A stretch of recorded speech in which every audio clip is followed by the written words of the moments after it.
Hi, my name is Cathy Neptune, and welcome to my kitchen.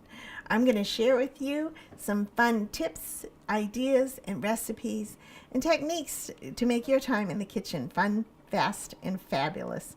So to celebrate, so to speak, this winter weather that we're having, it's a long winter in New England, as you all know, I thought we'd celebrate with some soup. And tonight I'm doing a roasted tomato in barley soup. I think it'll be a different take on how to treat your vegetables, your main dish vegetables, in a different way to bring out the best flavors that you can. And roasting tomatoes is a great way to go with this soup, especially. And then we're going to do some artichoke toast, which is a great side dish to anything, or really an appetizer on its own right. But it pairs so well with the fresh tomato soup that we're doing. And then some little mini pretzel bites that I think are just fun. It's something you might want to share and have your children do with you because they're fun to assemble, and who doesn't love peanut butter? As long as you're not allergic, peanut butter is the way to go with pretzels and chocolate. Very simple and very fun. So let's get started on our roasted tomato soup. And how I roasted these tomatoes, look at the color that you get.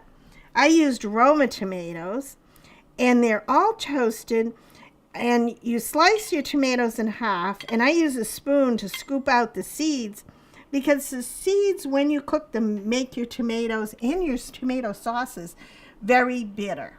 So by removing them, it enhances the flavor of the tomato without making them bitter and leaves the sweetness in them. And then I didn't peel the tomatoes, and I'll show you why in a minute, but I put them cut side down or cut side up at 425 degrees in the oven. And you cook them for about 20 minutes, and they caramelize on the outside. It evaporates most of the liquid, and also it makes it easy to peel the skins. They'll come right off, and you don't have to peel every little bit of the skin off. In fact, I like to leave some of it where it's caramelized. And I season my tomatoes with a little bit of salt and pepper, just to bring out the flavor. You can add whatever seasoning you might like, but we're going to add seasoning to the stock as we cook it. And I love Roma tomatoes because you can get them any time of the year. And also, they're a little meatier. They don't have as much, they have more body, if you will, when you cook them. And we're not going to puree this soup. We're just going to leave it whole. I'm just basically leaving the bottoms on and just scraping off the peels. And it's not bad. It's extra fiber if you want it. You could certainly keep them in there, but it just makes for a more finished product. But look at, again, how caramelized they are. You'd never think that you could get that kind of color on your tomatoes from just putting them in a 425 degree oven. And then I'm going to take my food chopper, which I love and I use for everything, and we're just going to give it a chop. And you can certainly do this by hand if you like, but I wouldn't put it in the blender. I like the texture of the chunky tomatoes that we're going to put into our pot.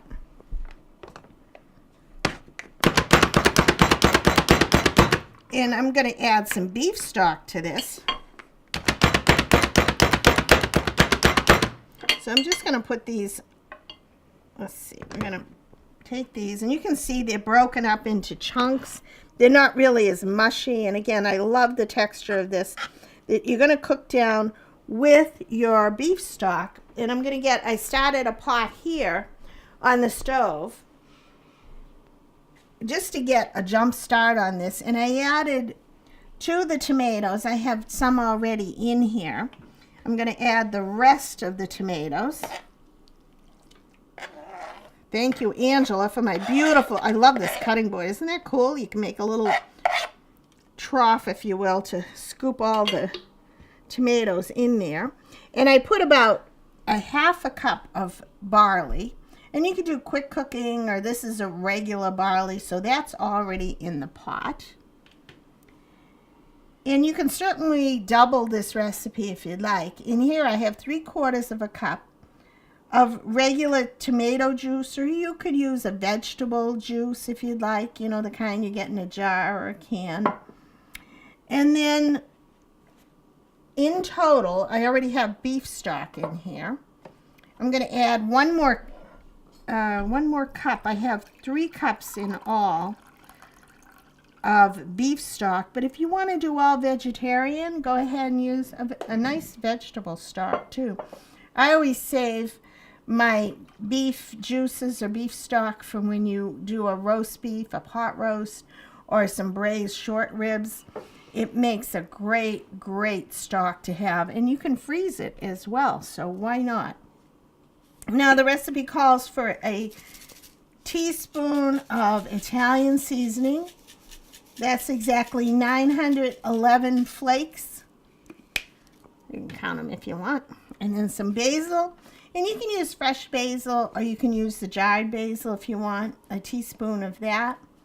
And did you know if you're using dried herbs, you use half as much as if you would use if they were fresh herbs. And that makes a difference too. I happen to have some sun-dried tomato and garlic seasoning. I always have these funky seasonings around, and I thought that would be a good enhancement. And even though we're going to have a little garlic in there, the sun-dried tomato has a nice pungent flavor. So probably a scant teaspoon of that. About half a teaspoon of salt, and I use seasoned salt because whenever you can bump up the flavor, why not? It's a mixture of seasoned salt. And then I'm going to stir that, and we're going to add in a clove of fresh garlic. Always use fresh garlic. And remember, if you want any of these tools, you can email me for the recipe and for the tools. And I love this garlic press because you don't have to peel your garlic. You just put it in whole, and then you press it fresh, and hopefully you hit the pot. Aim for the pot. And that is a good way to go. Oh, this smells really good. And so we're going to put this on the stove and cook it. Oh, it smells awesome. And you're not going to miss the meat in this at all. You can do any kind of sausage to this. Would make it a very hearty if you have a lot of meat eaters in your family. A nice kielbasa or breakfast sausage even would be excellent in this. So we're going to let that cook for another 15 minutes, and your soup is done. This freezes beautifully too, and it's great for lunches in a thermos or on snowy days, and we know what those are like too. So when we come back, I'm going to show you how to make our artichoke toast to go with it too. We'll be right back. Hi, welcome back. We're doing our artichoke toast. Going to get these in the oven. I have my oven preheated about 400 degrees. And I'm slicing a baguette of French bread. I like the French bread. I think it's a little denser than most of your breads. And I'm going to paint the bottom of it with just a little bit of olive oil for flavor. Otherwise, it tastes like dry toast. And I'm putting the oil side down on a baking stone. And you always use a good olive oil. It's better for you than most oils. And I have in the bowl here, I have a mixture of artichoke hearts, and I don't buy the marinated kind. I get the plain artichokes. You can get them in a can, in a jar, or frozen is a good way to have them as well. And I added to that some frozen spinach squeezed dry, and a little bit of mayonnaise. And we're going to add a few more things to that. And don't forget, if you want the recipe, you can email me at my address. And thank you, everybody, for your suggestions and your comments. You guys are great. I read every one of them, and I love the feedback. So be sure and write in and let me know your thoughts or what you'd like to see on the program. So we have 8 of those there.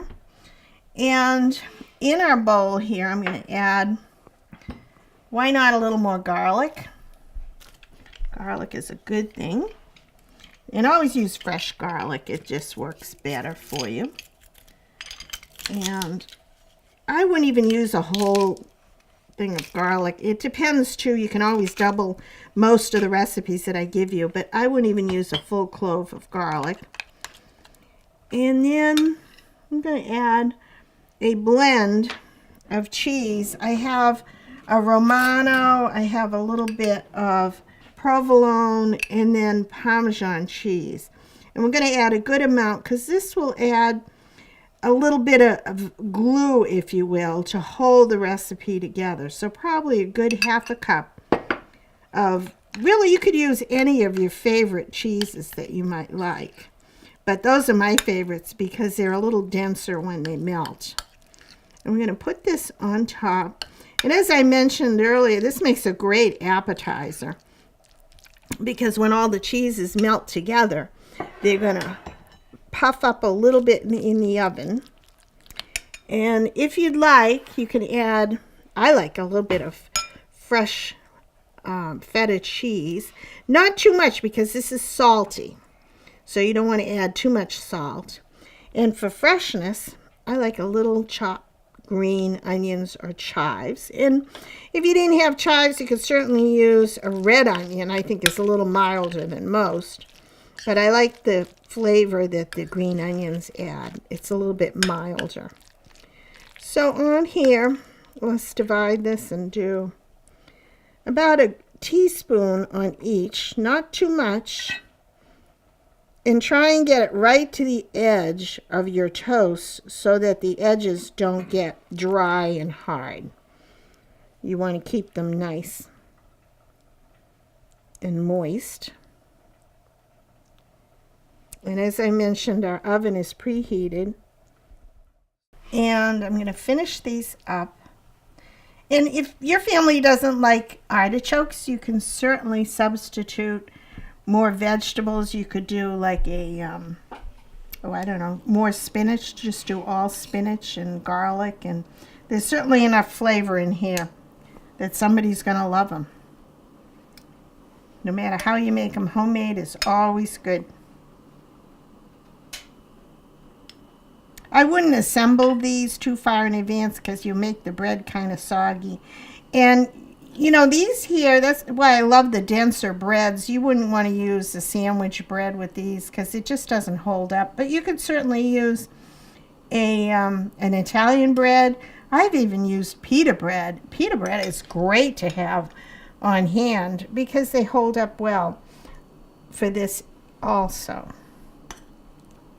There's a lot of good flavors in here.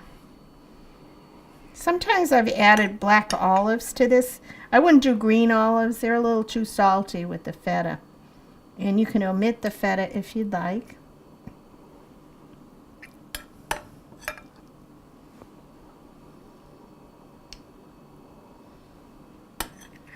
That's good. And then just for a finishing touch and a little bit of crunch on the top, I like to add just a speck of cheese, because when this melts, it gets nice bubbly and brown and crusty.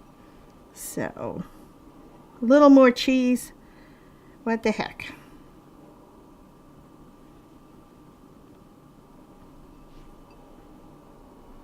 These look great. I'm going to put these in the oven, and remember 400 degrees.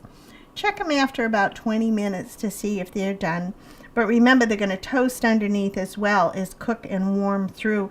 There's nothing here that really needs to be cooked. You're just warming up your veggies and melting the cheese. So we're going to get this in the oven. Our soup's cooking away here, and wait until you see what we have for dessert. I think you're going to love it. We'll be right back. Hi, welcome back. We're doing our little peanut butter bites, and I thought it'd be fun, as I said earlier, I think this is a great recipe for children who are not allergic to peanuts. And I'm doing it, instead of doing it in a bowl, it's so much easier to mash everything in a plastic Ziploc bag. So I have in here already, and again, double this recipe if you'd like, a tablespoon of softened butter and a 1/4 cup of powdered sugar, and a 1/2 cup of dark brown sugar goes in there. And did you know if you don't have brown sugar, you can make your own brown sugar? It's just regular white sugar with molasses. It's about a 2-to-1, 2 parts white sugar to about 1 part of molasses. And you mix it all together. If you need it a little denser, of course, the dark brown sugar, guess what that is? It's just more molasses than a light brown sugar. So it's some of these things can save you a lot of time and energy if you can just make it yourself. So that's a good trivia question too. So we're going to add a half a cup of peanut butter, and this peanut butter is awesome. It's homemade peanut butter from the Red Apple Farm, one of my favorite farms up in Athol, Mass. And oh, it's honey roasted. How bad can that be? So we're going to put a good half cup right into the bag, and that's really all there is to this part. And that's why I like having a bag, because you can mix it all together in the bag. And anything that saves time and energy and makes it fun is good in my book. So just mash up the butter, the powdered sugar, the peanut butter. And if you need, the idea here is to get it so that it's dry enough, we're going to roll it into balls. And we're going to put them in between these great little pretzels that we have here. We got some round ones, and we got some square ones, because I couldn't decide which ones were cuter, so we did them both. So we're going to do a combination of both of them tonight. And oh, this smells good. And you can do chunky peanut butter, or you can do regular smooth peanut butter. It doesn't much matter, but this is a good way to go. And I wouldn't even use a cookie scoop with this, because it makes too big a ball to roll it in. You want a very scant, probably half a teaspoon. Again, you don't have to measure it, but by the time you finish making these, or your children get done making them, you're pretty good at estimating about how many you can make. I know when I do this with the kids, we have a race. Somebody does the round, somebody does the square. We put on the timer and we make a game out of it, and that's kind of fun. But I've been doing these for years. So the consistency is kind of like wet sand. And I'm going to get a spoon to scoop it out with impeccably clean hands. I'm going to take probably about this much and roll it in a ball. That's a little dry. I'm going to add a little more peanut butter to it because it's a little dry. You don't want it to fall apart. You want it to hold together. So a little more. I think I probably added a little too much sugar. So I'll just toss that in there. And then you make these ahead of time. You could do these the night before. Have all the mixture done the night before. And then the next day, you can take it out and you can roll them together, and then we're going to dip it in chocolate. So how bad is that going to be? Yeah, this is much better. So we're going to see the difference in this, how it just holds together. And you take, that's a little too much. And then you take another round pretzel, and you just evenly squeeze it, not all the way. And then there's one. Let's do another one. And again, just a little ball that you roll together. Put it on top, like so. And try and line up the pretzels. You can see they have a little round top to them. Not that anybody's going to look underneath. And do a couple more. Let's do a square one too. Kids love to do this. It's like making little playing in the sand. So let's, oh, excuse my reach. How cute. These would be great for like if you're watching a game or for the kids' lunchbox. It's a real treat. And you could even, if you want to get elegant, you can do white chocolate if you want. And dip these in white chocolate.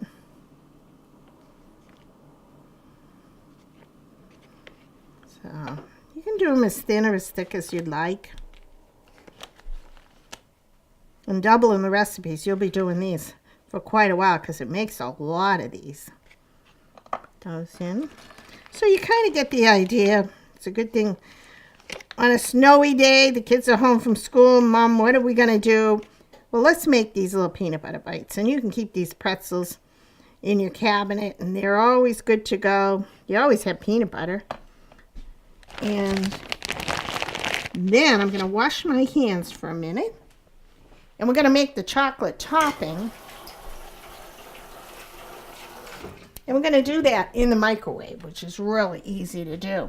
This is one of my go-to recipes for doing anything chocolate. I have in here probably 2 teaspoons of vegetable shortening, and we all know what that is.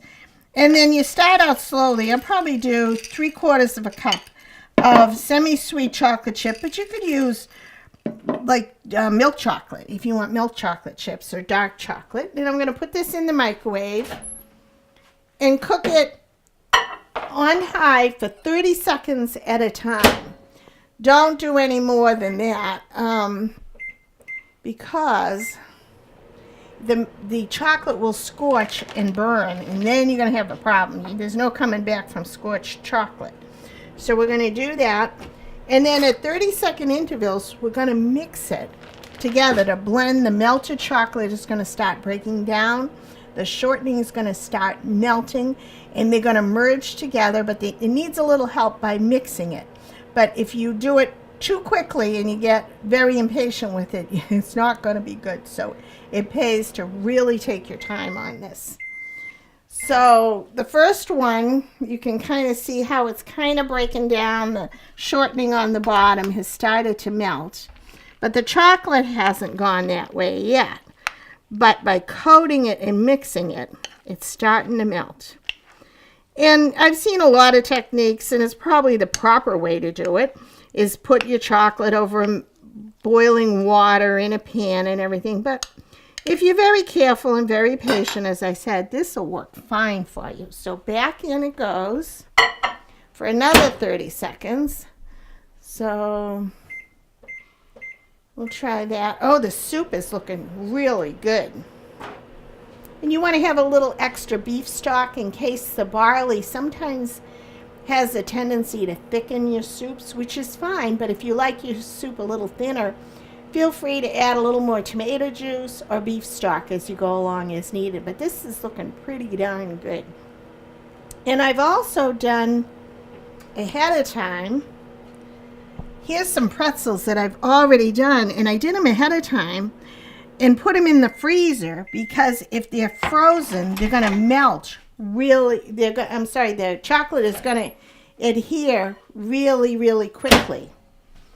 And you can see it doesn't look melted, but let's stir this. And as you stir it, it's on the warm side, and you can see what a nice glaze this does. And this is great for dipping, chocolate dipping strawberries, or if you want to do a fondue or something. This is a great way, but it's a little denser and hardens up really good. So look at how silky that is.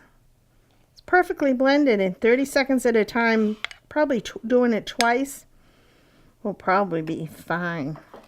So we're taking our chocolate and our frozen pretzels, or you could just refrigerate them, and it doesn't take very long. And watch the technique on this. You just dip the top and then the back just a little bit and take it, and I'm putting it back on this cold metal. I like using the metal because it holds the cold.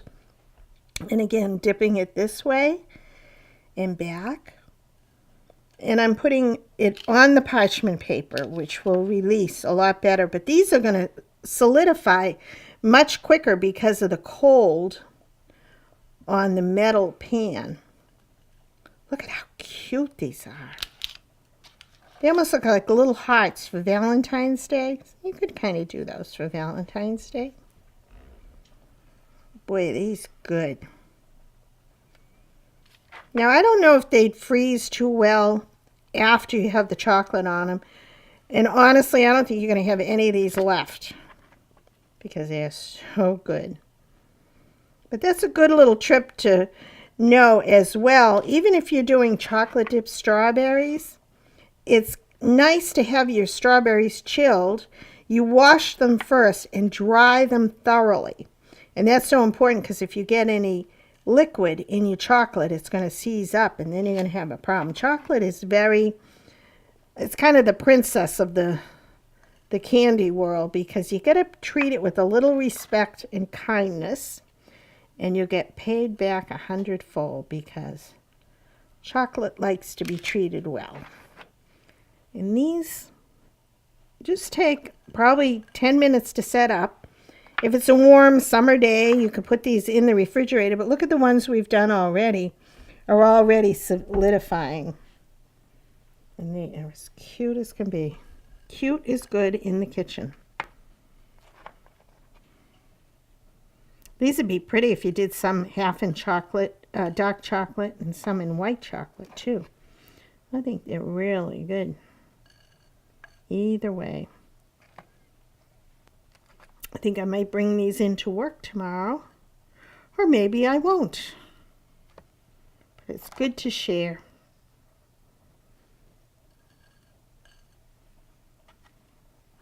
If you've never had chocolate and pretzels and peanut butter, boy, you don't know what you're missing. These are good.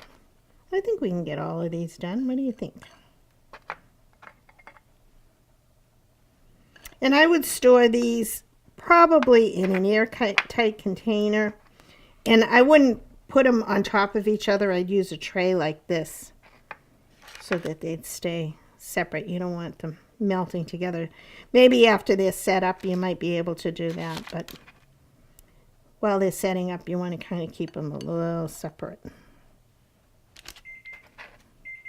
Oh, our toast might be ready. So I'm going to finish these. We'll probably have a little extra. This is great on top of ice cream too. Clear timer. I think our toast is done. Got a few more of these, so we'll check on that.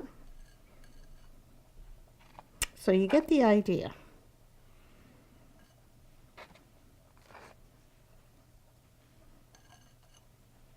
We got more filling left, we got more chocolate left, so you can see how many it makes, and it serves a lot of people. This would be a great treat if you have to bring snacks to a hockey game or a baseball game in the summer. Make sure you refrigerate them for the summer though. So we're going to take everything and put it together for a final presentation. Our soup is ready. Check on our toast and we'll be right back. Hey, welcome back. Here's our winter feast. Look at our beautiful roasted tomato and barley soup. It is just the right consistency for me. It's more like a stew. It smells wonderful. The garlic, the basil, the Italian seasoning. And I always like to top it with something fresh and green, a little bit of parsley. And we have our beautiful, beautiful soup on the side, right like so. We have our beautiful artichoke toast that came out of the oven, hot and bubbly, to go along with. We'll put that right there. You probably want 2 of those. And then our really adorable little peanut butter pretzel bites. I hope you try each and every one of these recipes. They're crowd pleasers, family pleasers. When you get snowed in, you have pantry ingredients. You can keep these in your pantry and make this truly a feast and be snowed in style. Thank you again. Be sure to email me if you're interested in some of these great tools and the resources or the recipes. And again, thank you for sharing your ideas and your comments. It's so fun. Thank you so much for watching. Give these a try, and may the fork be with you.